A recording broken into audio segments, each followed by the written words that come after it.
Donc, on arrive à la fin de la formation. Et oui, déjà, Caroline, ça a bien été, hein? J'espère pour toi. Moi, ça a super bien été. On va faire un résumé, OK? Donc, les points les plus importants à retenir, c'est quoi en 5 minutes? Let's go, on commence. Donc, premièrement, assure-toi d'avoir le bon mindset par rapport à l'argent. OK? Ça veut dire de le voir tout simplement comme un outil qui peut t'aider à vivre la vie que tu veux et à te donner une liberté totale de choix, tout simplement. Ensuite de ça, l'argent, n'oublie pas, c'est ton esclave et non l'inverse. C'est correct de travailler pour de l'argent au début pour l'investir, mais à un moment donné, il faut que ce soit l'inverse, que ce soit l'argent qui travaille pour toi pour être capable de vivre la vie que tu veux. OK? Donc, l'argent est un bon esclave, mais un mauvais maître. Oublie jamais ça.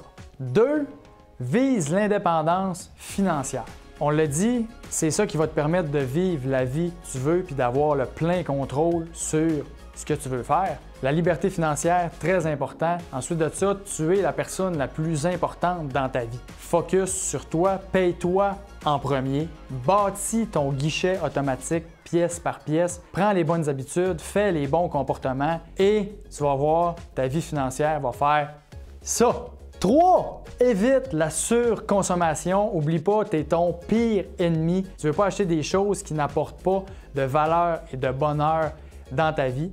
Tu veux éviter ça, puis tu veux juste te concentrer sur qu'est-ce qui apporte vraiment une valeur ajoutée dans ton existence. OK? C'est ça. Les gros chars, les gros bateaux, les gros skidoo, tout ça, c'est bien correct, mais paye-toi ça quand tu es rendu là dans ta vie et pas quand tu es en train de commencer à prendre tes finances en main. Il y a un temps pour se gâter plus au niveau matériel, puis c'est pas quand tu as 22 ans, je te l'annonce. 4. Fais ton bilan financier et calcule ta valeur nette. C'est ton indicateur premier de santé financière, à savoir si tu es dans la bonne direction ou si ça va vraiment mal tes affaires. Donc, très important, bilan actif-passif, calcule ta valeur nette puis augmente-la à chaque année. 5. Fais ton budget. Non. État des dépenses. Hein? État des dépenses. Fais ton état des dépenses puis sais où va ton argent. Et une fois que tu sais dans quoi tu dépenses, que ça ne sert pas à grand-chose, tu prends cet argent-là et tu l'investis de façon automatique parce que automatiser, c'est la clé. 6. Rembourse tes dettes. Toutes tes mauvaises dettes, donc toutes tes dettes à part l'hypothèque, clenche ça le plus rapidement possible avec la technique boule de neige comme on a vu dans la formation. 7. Crée-toi un coussin financier ou un fonds d'urgence. 5 à 10 000 ou 3 à 6 mois de train de vie ou 3 à 6 mois de salaire, mais un coussin que tu es confortable, qui fait en sorte que tu te sens bien psychologiquement, puis que tu sais que peu importe ce qui arrive, tu es capable de pallier aux imprévus.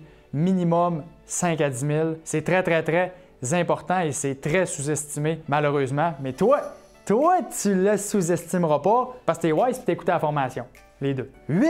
Commence à investir en toi-même et commence également à investir à chaque paye et d'automatiser comme on a vu tantôt. OK? Donc, investir à toi-même, les livres, les vidéos, les podcasts, les formations, continuer ton parcours scolaire, bref, ce qui fait en sorte que tu as le plus de chances d'augmenter ta valeur et d'acquérir des compétences et des skills qui vont te permettre d'avoir une plus grande valeur sur le marché du travail. Et également, commence à investir à chaque paye dans des fonds communs ou des FNB ou des fonds indiciels, mais assure-toi que tu comprends dans quoi tu investis et si jamais tu as besoin d'un conseiller ou d'un planificateur financier pour t'épauler parce que tu te sens plus en confiance avec quelqu'un, ben vas-y, c'est bien correct. Puis si tu sens que tu es capable de gérer tes affaires par toi-même, ben comme on disait, le fonds indiciel va probablement être la meilleure option.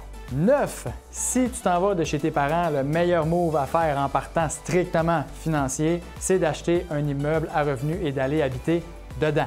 Maintenant, c'est mieux, comme on disait, de ne pas avoir d'immobilier, pas en tout, que d'avoir de l'immobilier et de détester ça puis que ça vienne t'affecter à un niveau psychologique qui fait que ça amène juste du négatif, du stress et de l'anxiété dans ta vie. Faut pas que tu te rendes à ça. L'immobilier, ça peut être très bon si c'est bien fait, puis ça risque d'être bien fait si tu aimes ça. Puis c'est très ordinaire si c'est pas bien fait, puis ça risque d'être pas bien fait si tu n'aimes pas ça. Et 10, la fiscalité, c'est la clé. J'aime ça, moi, les clés. Ah oui, qu'est-ce que tu veux? Il y a plein de clés. Plein de clés, j'ai un gros trousseau. OK?